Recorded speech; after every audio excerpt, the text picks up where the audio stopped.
തൊഴിലുറപ്പ് തൊഴിലാളികളുടെ വേതനം കേന്ദ്ര സംസ്ഥാന സർക്കാരുകൾ നിഷേധിച്ചെന്നാരോപിച്ച് കളമശ്ശേരിയിൽ പ്രതിഷേധം.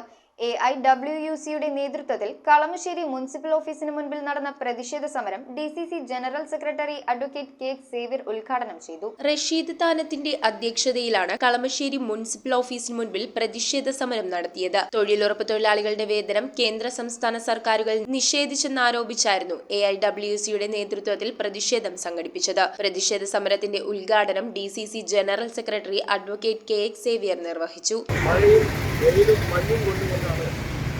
തൊഴിലാളികൾ തൊഴിലുമായി ബന്ധപ്പെട്ടുകൊണ്ട് അവർക്ക് ജീവിക്കാൻ പറ്റും. അവർക്ക് യാതൊരു പരിരക്ഷയുമില്ല. KK Jinson, Krishnakumar, Nizam Neerunkal, Joseph Antony, Thomas Pius എന്നിവർ നേതൃത്വം നൽകി. News bureau, Kalamassery. അധിനിവേശത്തിനെതിരെ കേരളത്തിന്റെ ജനകീയ ബദലുയർത്തിയ ഡിജിറ്റൽ TV ബ്രോഡ്ബാൻഡ് സംരംഭ കൂട്ടായ്മയായ കേബിൾ TV ഓപ്പറേറ്റേഴ്സ് അസോസിയേഷന്റെ 14ാമത് സംസ്ഥാന സമ്മേളനം മാർച്ച് 2, 3, 4 തീയതികളിൽ കോഴിക്കോട്ട്. ഡിജിറ്റൽ മാധ്യമ ഇന്റർനെറ്റ് സേവനത്തെ ഭാവി കേരളത്തിന്റെ കരുത്തും ചാലകവുമാക്കി മാറ്റുവാനുള്ള ഈ മഹാസമ്മേളനത്തിലേക്ക് ഹൃദ്യമായി സ്വാഗതം ചെയ്യുന്നു.